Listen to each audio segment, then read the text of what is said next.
This is Everyday Tension. Real stories based on real experiences about everyday conflicts people rarely talk about. This story was shared anonymously. If you'd like, you can support the channel by liking or subscribing and let me know in the comments where you're listening from. Here's what happened.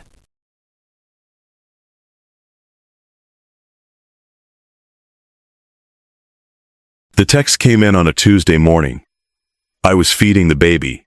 One of those slow, quiet mornings where the whole world feels like it's holding its breath until the next nap.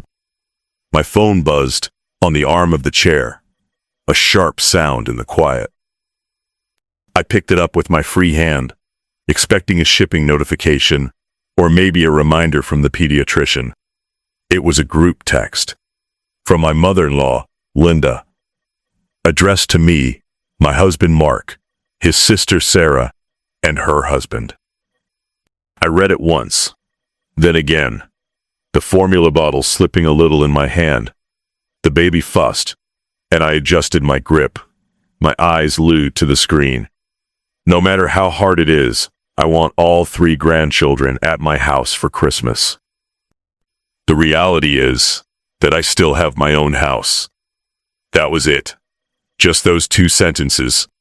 No hello, no hope you're well, nothing about the plans we'd all talked about, and, I thought, agreed to, just a few weeks ago when she was visiting us.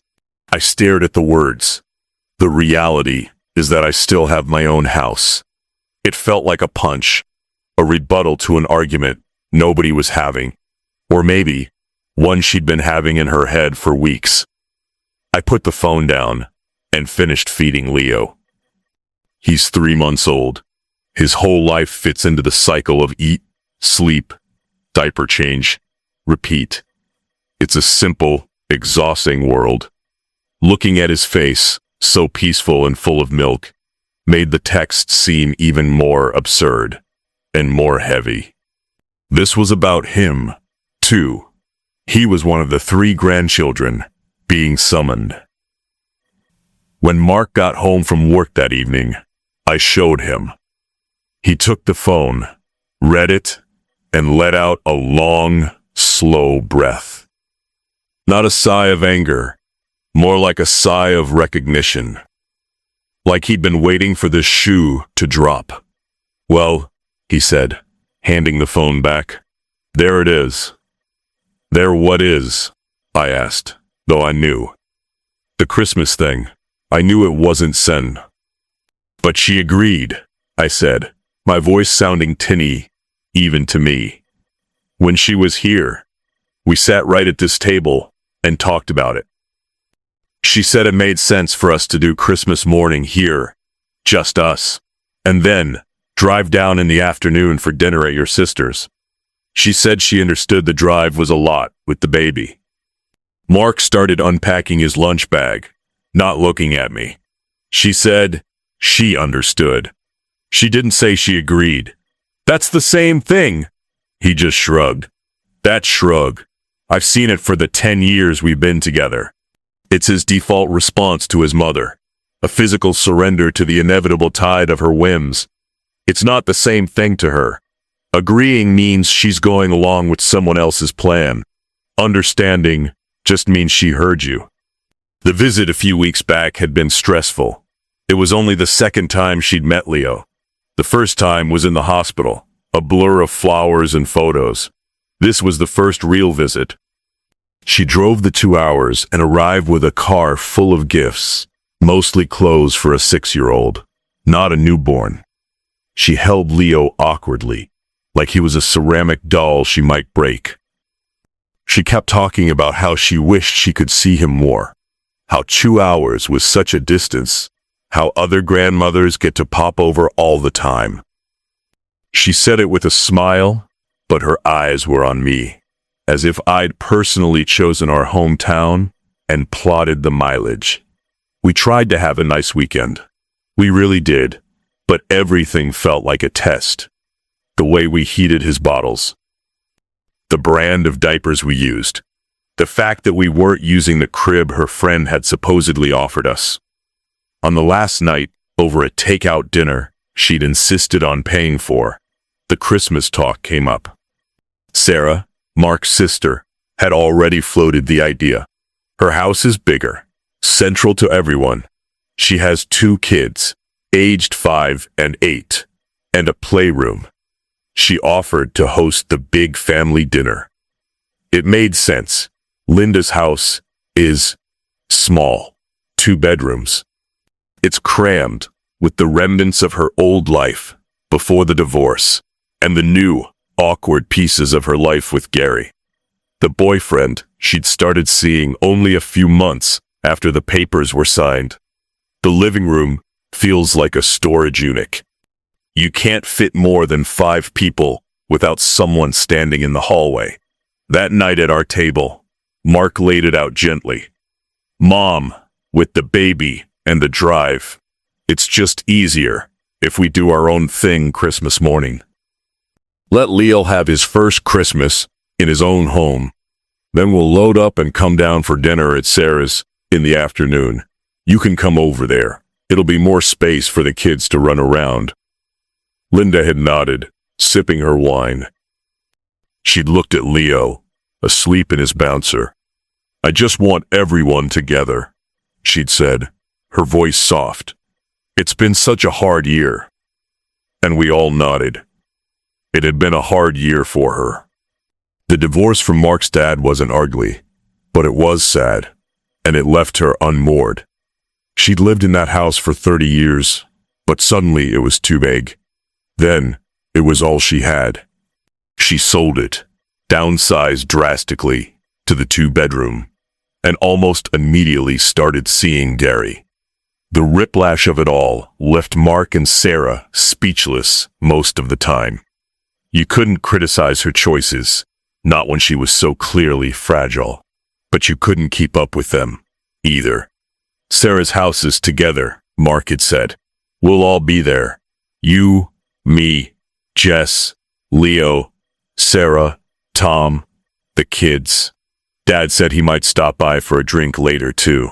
Including his dad was a peace offering, a nod to the fact that the family was now split across 2 tables.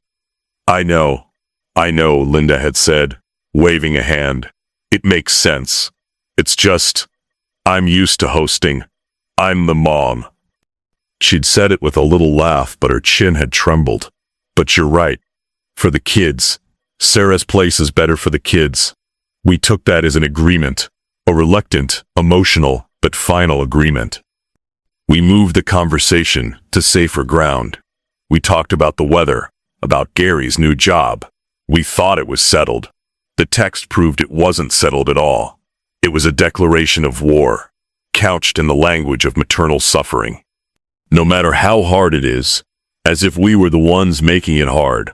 I want, not I would like, or could we discuss. I want. The reality is that I still have my own house. That was the line that kept ringing in my ears. It was so pointed. It was saying, I may have lost my husband, my old life, and my status as the host of every holiday, but I still have this one thing, and you will all come to it. We didn't respond that night. The text just sat there in the group chat, a silent, digital bomb. Sarah texted me privately an hour later. You see Mom's text? Yeah, I wrote back. She's losing it, Sarah replied. Tom says absolutely no way are we doing it at her house. The kids would have to eat on the floor, and Gary will be there. My kids barely know him. I felt a surge of relief that Sarah was on the same page, but the relief was followed by a heavier dread. If Sarah said no, and we said no, that would make us the bad guys, the ones who ganged up on poor Linda after her terrible year. Linda was good at that. She never yelled, she just got very, very quiet and sad. She'd say things like, "It's fine, I just thought family was important, but times change," and then she wouldn't call for weeks. The next few days, the text hung over everything. I'd be changing a diaper and hear that phrase in my head. The reality is, Mark didn't want to talk about it. When I brought it up, he'd say, "We don't have to decide today," or "Let's just see what Sarah does." It was avoidance, plain and simple. He hated conflict with her. It always ended the same way, with him feeling guilty and her feeling wounded. I started to resent the timing. Leal was so little. Christmas felt like 1,000,000 years away, and also like it was tomorrow. The pressure to have a perfect first Christmas was bad enough from the internet and the store displays. Now we had this family drama sucking all the air out of the room. I didn't want to pack up my 3-month-old on Christmas Day for a 4-hour round trip to sit in a cluttered, tense loop. It was the time I felt. The thought of it made my shoulders ache. A week went by. The group text was silent. It was like we were all pretending it hadn't happened. But it was the only thing that had happened. Finally, Sarah cracked. She wrote in the group thread. She was polite, but firm. "Hi, Mom. Got your text. We've talked about it, and we really think hosting at our house is the best option for everyone this year. We have the space for the kids to play and for everyone to sit down to eat. You are more than welcome to come over early and help with the cooking here. Let us know what you think." It was a good message. Reasonable. It offered a compromise. Come early, be involved. It took the burden off her, but included her. "I would love to be the worst one being lovely." Linda's reply came 3 hours later. Not to the group, to Sarah, privately. But Sarah forwarded it to me and Mark immediately. "I guess I just don't understand why my house isn't good enough anymore. I've hosted Christmas for 30 years. It's important to me. It feels like everyone is trying to take away the last thing that's truly mine." Gary is hurt too. He was looking forward to having everyone over. When I read that, I actually put my head in my hands. Gary was hurt. Gary, who'd been around for 6 months, was hurt that he wouldn't get to host Christmas for a family he barely knew. It was so transparent. She was using him as a pawn, amplifying her own feelings by claiming his were also bruised. Mark came home to me looking defeated at the kitchen table. He read the forwarded text. This time, his reaction was different. A flicker of anger in his eyes. "Gary can get over it," he muttered. That was a big statement for him. "What do we do?" I asked. "We have to respond. We can't just let Sarah take all the heat." He took out his phone, his thumbs hovering over the screen for a long time. He'd start typing, then delete. Finally, he showed me what he'd written for the group chat. "Mom, we love you. We know this year's been really tough. For us, with Leo being so little, the drive is a lot. The plan to have dinner at Sarah's seemed like a good solution to make sure we can all see each other without it being too stressful for anyone. We really hope you'll join us there." It was gentle. Too gentle, in my opinion. It didn't address her claim about her house, or Gary's fictional hurt. It just restated our position softly. But it was something.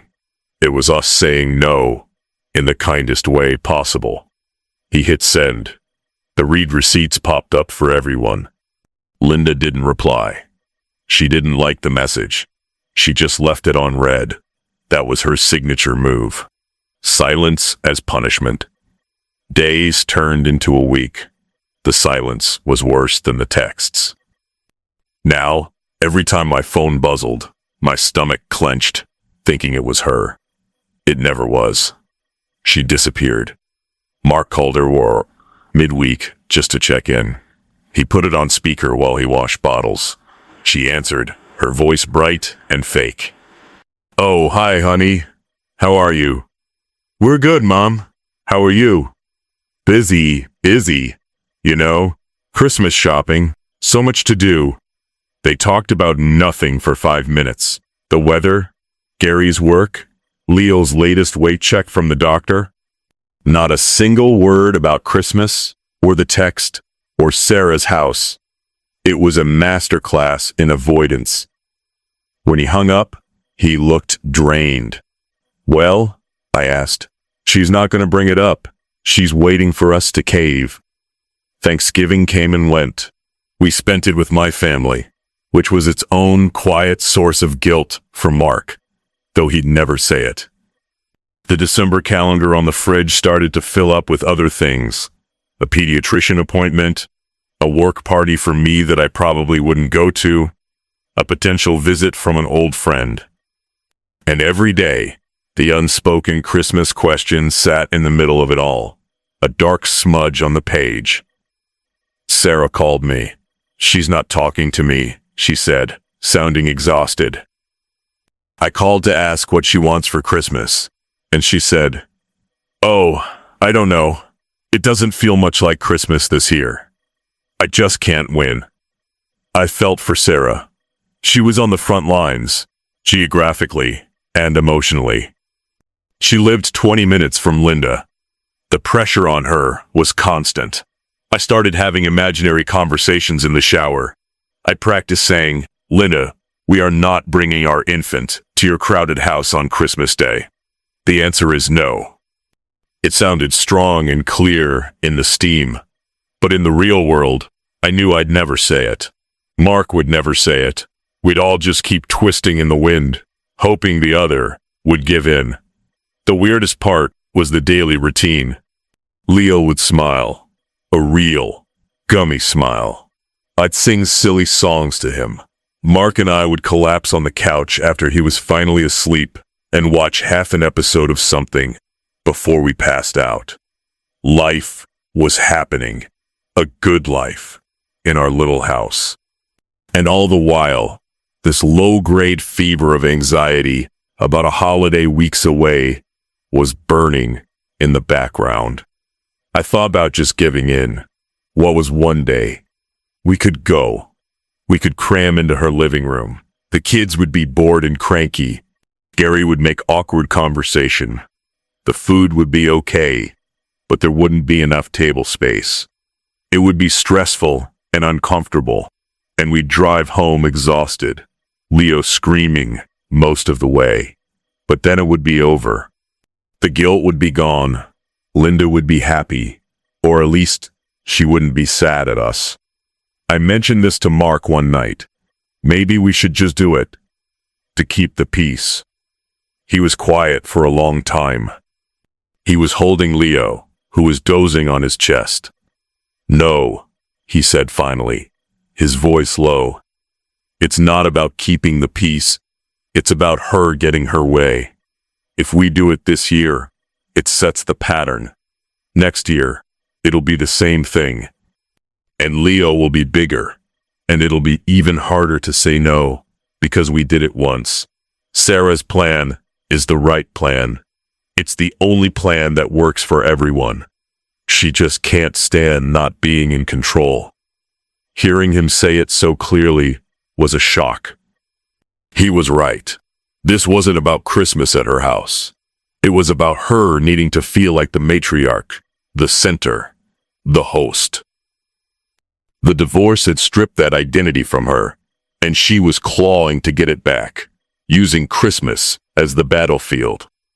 "So what's the end game?" I asked. "She just doesn't show up at Sarah's? She spends Christmas alone?" "I don't know," he admitted, rubbing Leo's back. "But that would be her choice. We've invited her. We've offered a solution. She's an adult. She can choose to be with her family, or she can choose to sulk in her house to prove a point." It was the most uncompromising I'd ever heard him be about her. It should have felt like a victory, a united front, and part of it did, but a bigger part just felt sad and heavy, because I knew he was right, and I knew what that meant. It meant we were heading for a quiet, cold Christmas, one way or another. It's mid-December now. The lights are up on our street. We put a small tree in the corner of the living room. Leo stares at the lights, his eyes wide. We haven't bought a single gift for anyone on Mark's side. What's the point? We don't know where we'll be, or who will be speaking to whom. The group text is still dead. Linda hasn't wished us a happy holiday season. She hasn't asked for a new picture of Leo. The silence is the weapon, and it's effective. I feel the guilt every day. I wonder if we're being too harsh. I wonder if her year was so bad that we should just let her have this. Then I look at my son, and I think about loading him into a car seat on what should be a slow, joyful morning, and I think, no, this is my family now too. I get a say. Mark and Sarah have a plan. We're going ahead with dinner at Sarah's. We've bought the food. We've made a schedule. We are acting as if it is settled. The invitation to Linda is open. She knows the time, the address. Maybe she'll show up. Maybe she'll come late, with Gary in tow, and make a show of being the wounded party. Maybe she won't come at all. I don't know which is worse. What I do know is that Christmas is in 10 days.